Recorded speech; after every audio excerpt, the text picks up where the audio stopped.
Good morning. How are you? Good? I'm Nina Ostrom, and I'm currently the head of America's Field Finance Organization at Progress Software. Quite honestly, for the past 5 years, I've been heavily immersed in incentive compensation and global commissions. Let me just flip. Could you speak up a little bit more? There's Absolutely. fan noise in the background. Sure. For 3 years, I was at Monster Worldwide, focused on global commissions because I was asked to look at incentive compensation solutions. It was obvious that we needed a streamlined approach to the way we were handling commissions, and quite honestly, that was my first experience with incentive comp and global commissions. And since then, I moved to Progress Software, where prior to this role, I managed the global commissions process. This morning, I want to discuss what I've learned, both from my experiences and my colleagues, both in finance, HR, and sales operations. But before I do, I'd like to get a sense from you of your environments, whether you're responsible for commissions, what's going on. So first, a show of hands, how many have an incentive compensation solution in-house? Okay. Does anyone use Excel? Because certainly, I think all of us did at one point in time, right? Does the finance organization manage this incentive comp system, or I'll leave it at that. Does the finance organization manage it for you? Okay. And in other places, is it sales ops or HR? Sales, HR? Yeah? Okay. Again, I appreciate you making this as interactive as possible. I enjoy chatting rather than standing giving a presentation. So any help you can give me would be certainly appreciated. Okay, so they were in a little different order than I expected. So why is commissions so important from both a budget and forecasting perspective? I don't want to scare anyone, but unfortunately this graphic can happen. Hopefully not at year end, but certainly at some point in a quarter or a month. So in this example, we have revenue budgeted at $100 million, okay? And over the course of a month or so, we have pipeline that really looks healthy. And so when the forecast is due, we're pretty bullish. And we increase the forecast to $105 million. And then lo and behold, the quarter or month ends, and those big deals that we were really counting on didn't close. So the revenue, instead of 100 at the budget or 105 for the forecast, comes in at 95. Okay, so that happens. But commissions, you would think, would follow the same trend. Certainly, we budgeted 10 million. We thought we were covered. 10% commission rate? Yeah. And of course, different companies have different metrics in terms of what that commission rate ought to be. But 10% was a healthy rate. We increased it a bit for the forecasted revenue increase. And then, again, commissions went up when revenue went down. How could that be?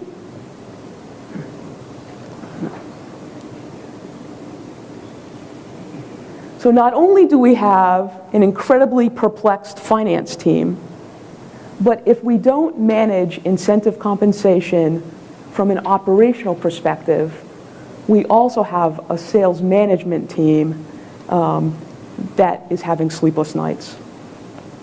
We have frustrated sales reps.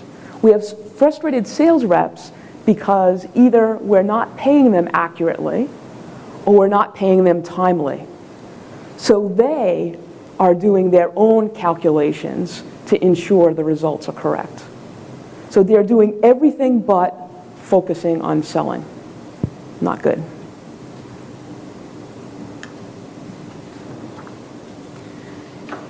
Like our keynote speaker, I will say now and many other times that it absolutely makes all the difference in the world to have a collaborative team. And that's not just in finance, but in HR, in sales planning, in sales operations. Without having us work as a team, we'll never get to the best solution. So for some of you who've not implemented a system or may be thinking about implementing a new incentive compensation tool, I thought I'd start with just a few steps of what we did to ensure that we had a holistic approach.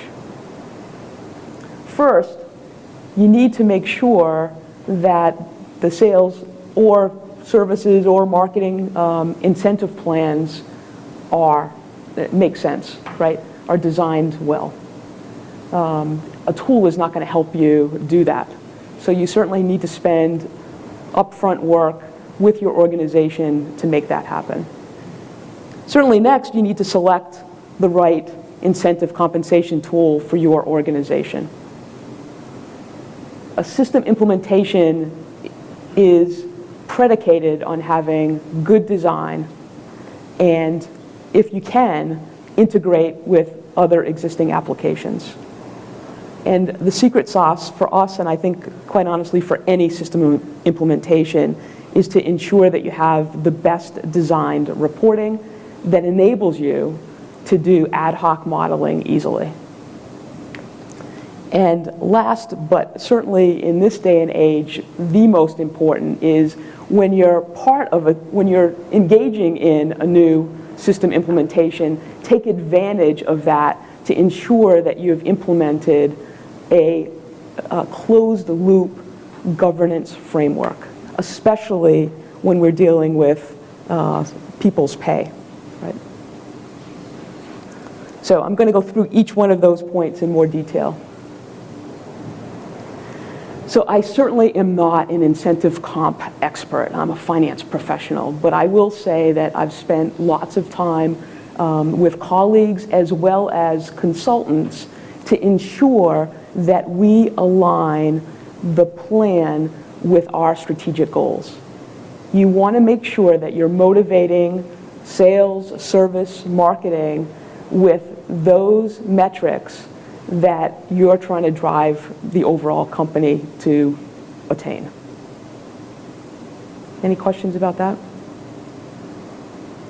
Whether they be one component, I want to drive software license revenue, or whether it be a multi-component, I want to drive license revenue, but I also want to drive profitability, I want to drive different product mix, whatever it is, that's how those plans should be designed. The one that's most critical is, from a finance perspective, you need to make sure that individual rep quotas and their target incentives match your cost of sale goal.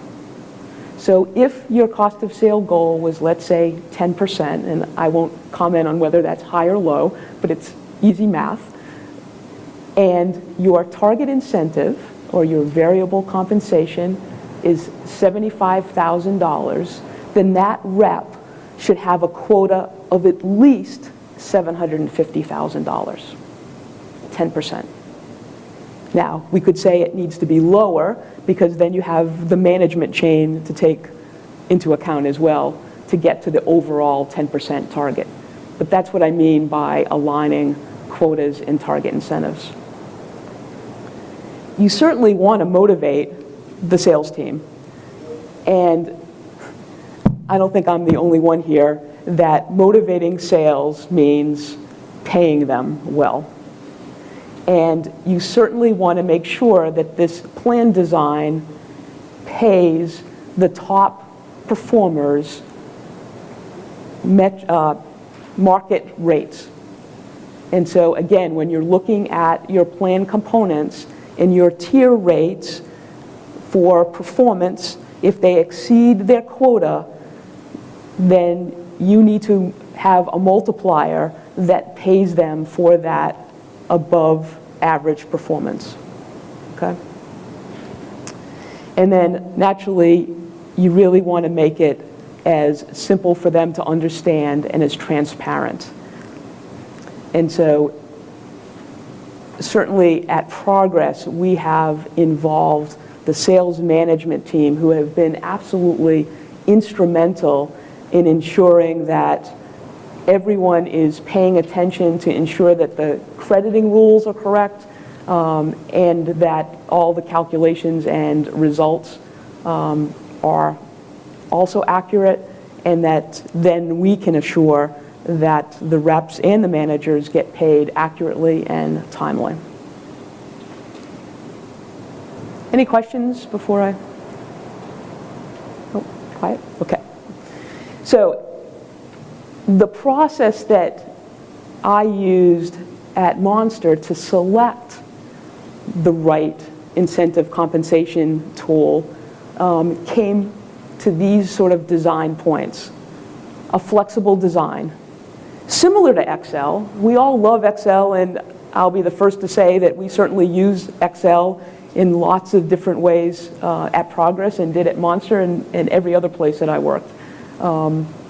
That being said, to manage incentive comp, I really think you need a much more disciplined framework to manage that process. But again, flexible design is really important. So that was one of the key criteria that we used in selecting, in our case exactly, an audit trail. So again, lots of changes. Different companies have more than others. I'm lucky that at Progress we don't have quite as many changes as I've been used to. But that being said, we wanted to make sure that we had a system that provided an audit trail for those changes. So we knew which system administrator made this change to a quota or this change to a plan component, right? So that's a key factor in selecting the right tool. Like, again, I think most of us, the data is always sort of the devil's in the details, and whether it be sales data or revenue data or any other metrics or transactions that you're using to build the performance, the data is never the way you want it to be. And so, again, we wanted to make sure that we selected a tool that could handle all the data transformation and cleansing that had to happen before we were able to credit the sales rep with those bookings in our case. So another key element. It'd be great if the tool that you select integrates with your existing platforms.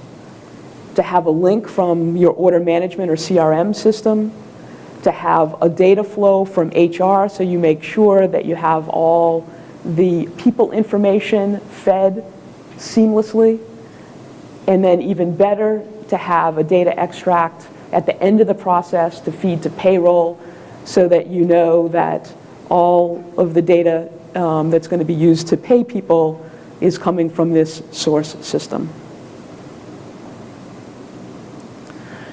Reporting is what I care the most about. And we'll go into that a little bit more.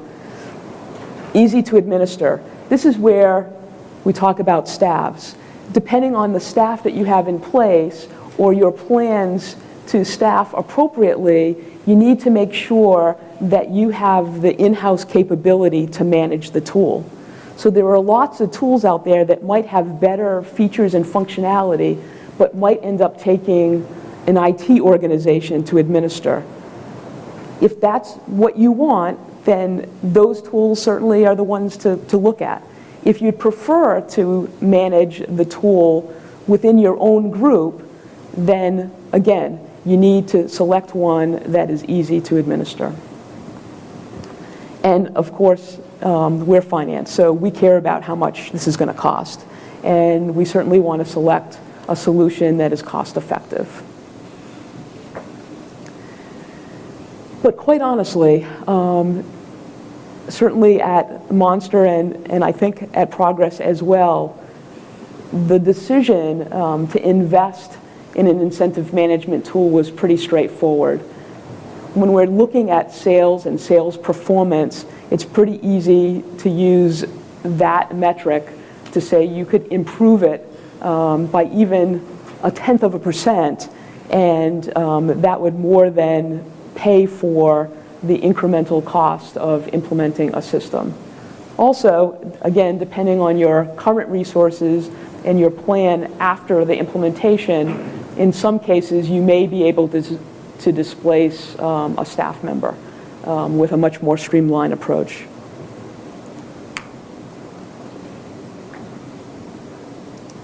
So I'll go back to reporting.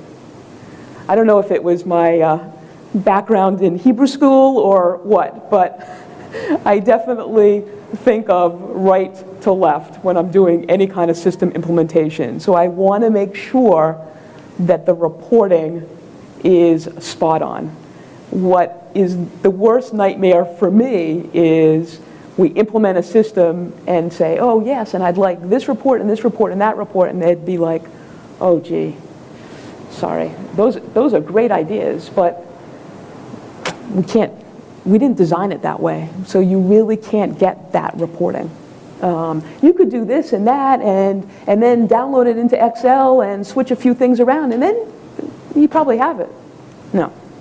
So before you start the design phase, make sure you have, again, a team approach from finance, HR, sales ops, whoever is involved. Go through a list of the kind of reporting that's important to them. So for us, we use exactly for sales performance, for compensation plan effectiveness, and for the commission cost drivers. And so we made sure that the design was set up so that we could easily deliver those kind of reports. It's always easy to consolidate, so don't be afraid of designing too much detail from a reporting perspective. It's always easy to sum, right? And then also, there's lots of abilities in many of these solutions to create custom fields. And again, no vendor is going to know all the kinds of reporting slices and dices you want. So I would recommend highly that you create all the necessary custom fields. So again, you have all the reporting inherent in that system. So I think I touched upon this, and maybe I said enough, but we now use exactly as our system of record. So we make sure that all the information that flows into exactly are from key systems of record. So for anything to do with people, our HRIS system is the system of record. So sorry, but folks can't send me emails and say, oh, Charlie's target incentive has increased by $10,000. And exactly, it says, 75, it should be 85. Sorry, I need to get that information from the HR system. So if you've not filled in the appropriate paperwork, I recommend you do so. But that's what I mean about the system of record. In that way, we have a real closed loop process. It's also great to be able to, as I said before, integrate with your CRM system. Sometimes that's easy, sometimes that's more difficult. And again, that's always a goal from our perspective. Okay, I wanted to talk a little bit about a specific example of the reporting. So you'll see here that not only from this report, can you see it? Yes? Okay. Not only from this report do I get what the attainment is for each of our geographies, the US, Europe, and Asia, so I see how they're doing. I also understand how we're paying commissions. We could say Tier 1 is 0 to 50% quota attainment, Tier 2 is 50 to 100% quota attainment, and Tier 3 is over 100% quota attainment. So even though none of the geographies are over 100%, we're still paying some of the reps or managers over 100% commissions. So that's really important to know. So when we have an example where our revenue goes down, but commissions is going up, this is what could occur. That some of the individual performances are higher than the quota, even though overall the organization is falling short of their target. And again, we could also see what percentage of the target incentive, which we would have budgeted, is coming in, and what the commission rate is overall. So this is the kind of reporting that's pretty straightforward, but again, if you don't design appropriately, you may not get this simple report that seems pretty obvious. Ad hoc modeling. This is my favorite. I spend most of my time doing various models to prove or disprove that I'm going to meet the budget or forecast for commissions. It's all about quota attainment. So again, it would be great to say that we have a normal distribution curve of attainment. Sometimes you do, but sometimes you don't. And so having this robust reporting at my fingertips enables me to do this kind of modeling to determine what the total commissions expense is going to be depending on this curve. Whether I have a relatively normal distribution curve in terms of attainment, or as I used to call it, a double camel hump curve, or it could be a triple hump curve. In any case, modeling is really what keeps us from having those terrible surprises at month end, quarter end, or hopefully not year end. Governance.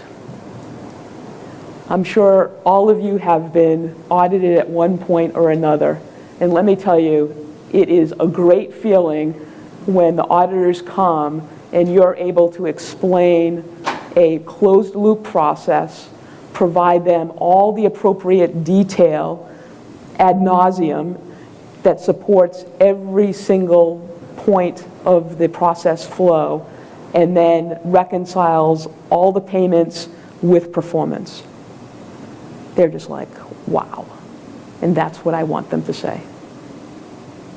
So that's where we've been with the sales incentive tool. Now I'll get into any questions before I move on to a little bit more about budgeting and forecasting. Okay. So, because we have this incentive management tool and we have all the data at our fingertips, setting up next year's budget is pretty straightforward. We have all the people information already loaded in the system. We have all the relationships, reps reporting to managers, managers reporting to regional directors reporting to managing directors of geographies. Whatever your structure is, you could have some overlay reps. All of that is in the system. So we absolutely know what the total commissions cost would be, let's say at 100% quota attainment, which is quite honestly where you need to start.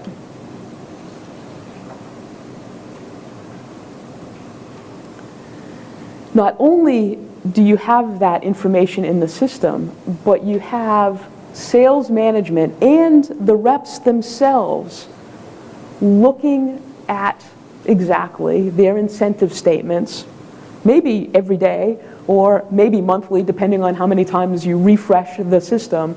So if no one else, they certainly are very motivated to ensure that we have all the right data in the system.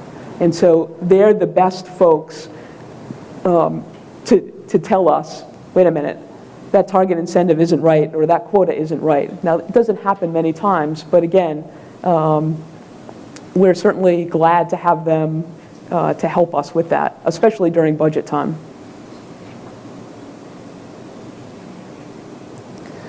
So, as we progress and we start thinking about quota setting, sales targets, again, we have all of this data at our fingertips. So we're able to look at past performance by rep, by region, by channel, by product, and we can model improvements in sales productivity, in a change of inside sales versus field sales, a change in cost of sales targets, right? All of that is now possible because we have all of this historical data in all these various permutations. So it really helps us have a really great final product that's been well thought out, and again, everyone is involved. So it's not finance's budget, but it's everyone's budget, especially sales management. So again, we want to make sure that we align the quotas and the target incentives to meet our revenue and cost of sale goals. We want to make sure that we model the compensation payout scheme. So again, we tend to pay people more once they achieve their quota. We want to make sure we understand that so that we budget accordingly. We confirm that we have everybody on the roster. And again, sales management really helps us because all of this is so visible to them. The sales operations group does the quota assignments with sales management help.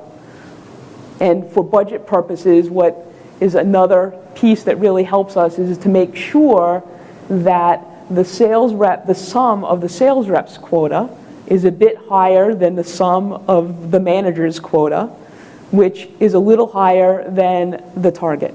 So that even if all the reps hit their quota, if all the reps hit their quota, then your revenue could be 105 or 106% of your budget. And that's another way to make sure that, in fact, your commissions expense will not exceed your projections. So I really like that little tidbit that we employ at Progress.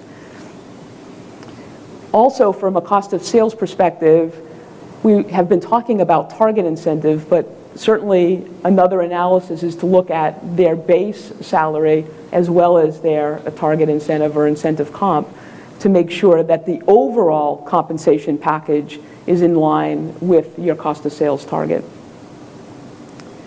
And then last but not least, based on the payment schedule, you need to make sure that the quarterization of your commissions budget is aligned to how you pay. In some companies, again, based on quota attainment, you may earn, let's say, 20% for the first 50 points of attainment. And then maybe from 50 to 75% quota attainment, you earn another 25% of your target incentive. So in that case, in the first quarter, most probably people won't get to 50% attainment. So you need to budget based on how the planned payout works, right? So if for the first 50% you're only going to earn 25% of your target incentive, then certainly in your budget it should only be 25%, even if your revenue is a little bit higher. But that's how the reps are going to get paid. So you need to take that into account as well. Now for forecasting, I'll go back to that quota attainment curve because, again, that's what I continue to use to make sure that our forecast for commissions is aligned with our revenue projections. And I just thought that I'd give you an example of why this is so important. right? So you have basically a rep. They're both the same rep, earning the same amount, $60,000. However, their performance to date is very different.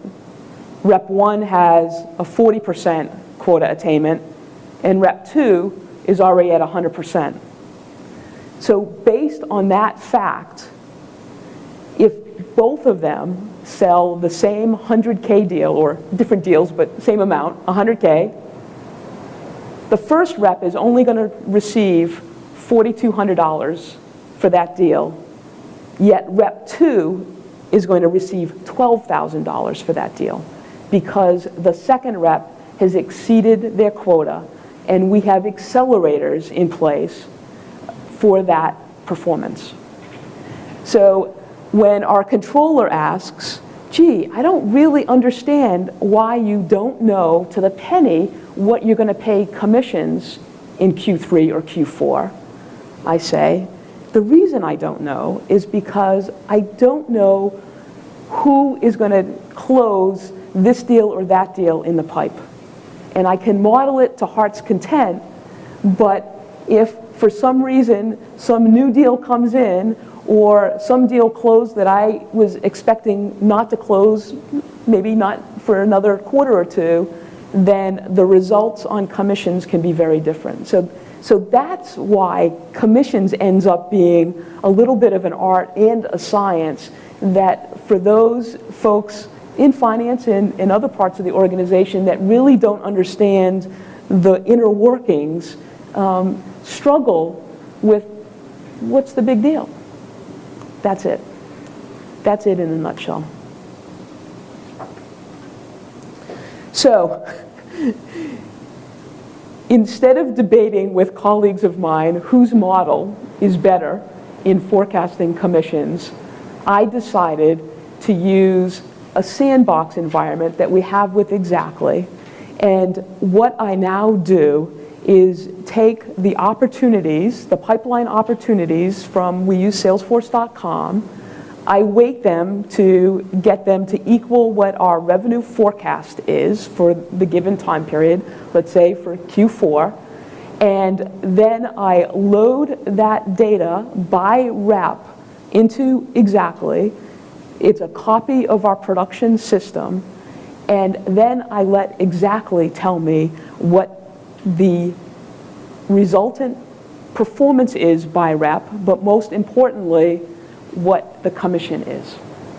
So instead of doing this model and that model, I have pretty good data that I would never be able to do by myself, nor quite honestly would have the time to do rep by rep.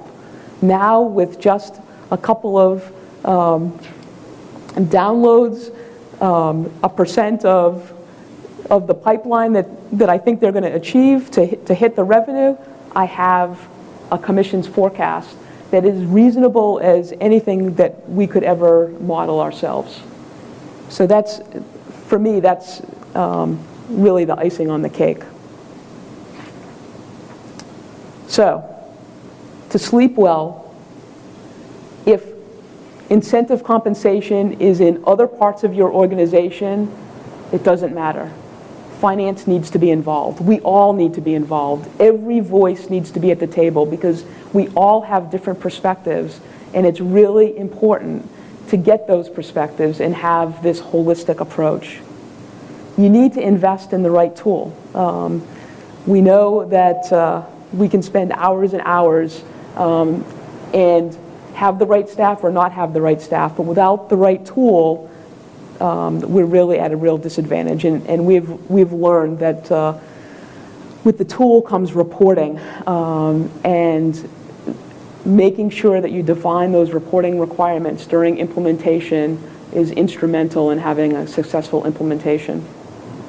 And then again, you need to make sure at budget time, and then to always reevaluate when you have attrition and new reps coming in, that you align the quotas with target incentive. That's the most foolproof way of ensuring that you have no surprises with your commission expense. And then last but not least, you need to leverage the system of record. It provides great modeling. not only for budgeting but forecasting. So this is what success looks like, and it's not just for sales managers or sales reps, but even we finance professionals can enjoy sun and fun if we get this right.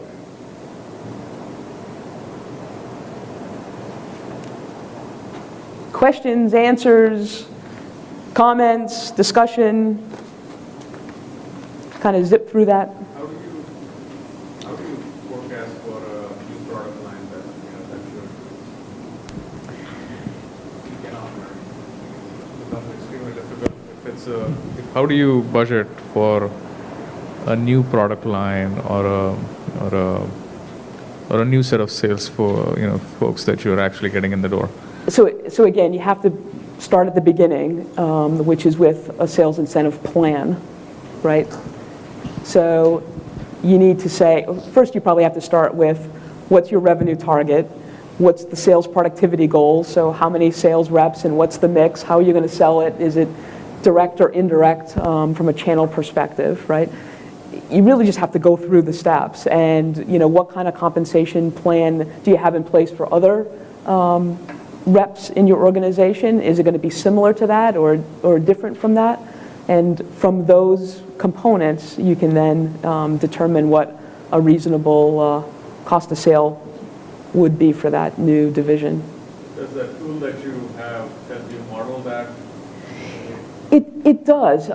Again, I think depending on the business, you can develop the kind of reporting that would accommodate those kind of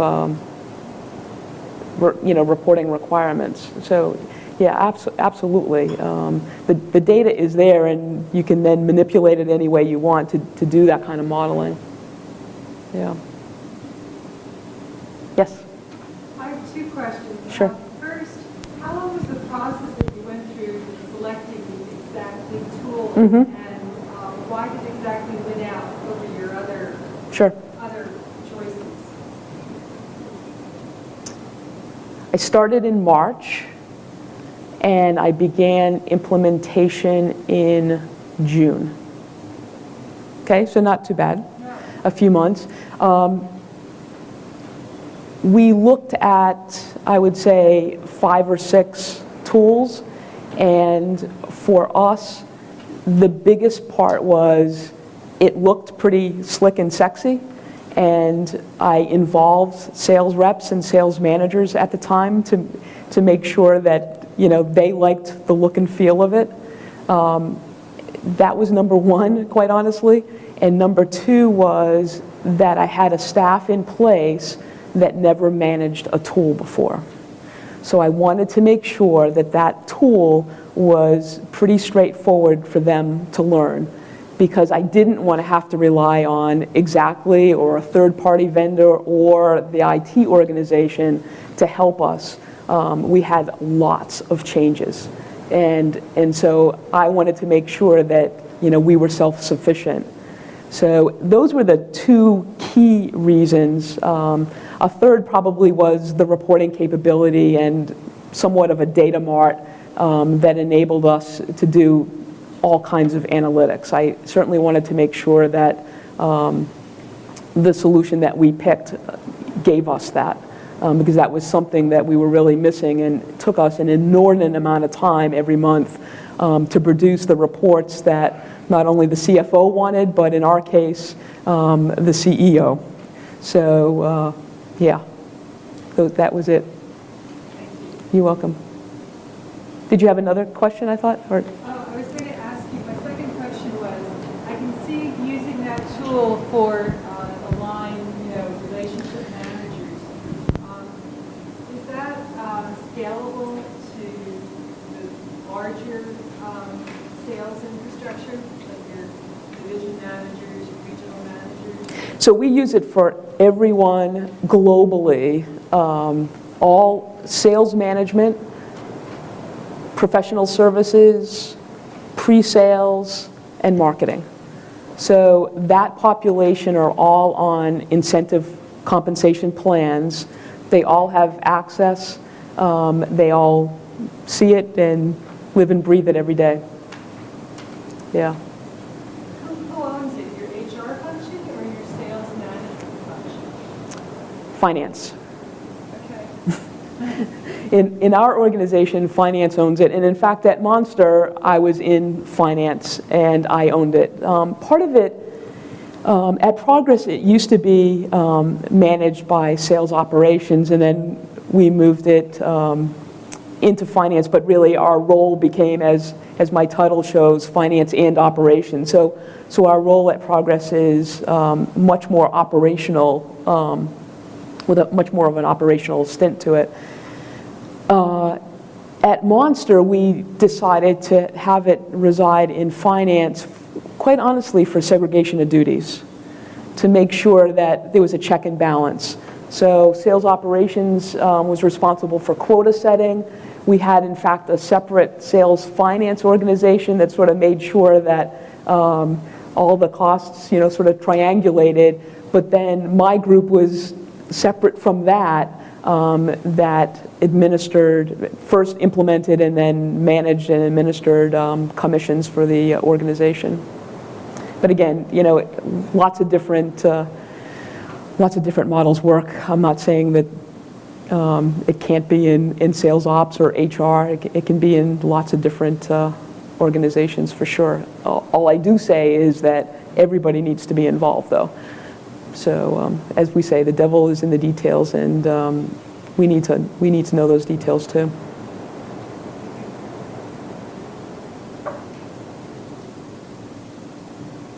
Anything else? Well, thanks for your time. And if you'd prefer to ask me something off the mic, I'm glad to stay around or stand outside if there's another session and chat with whomever. Thanks very much.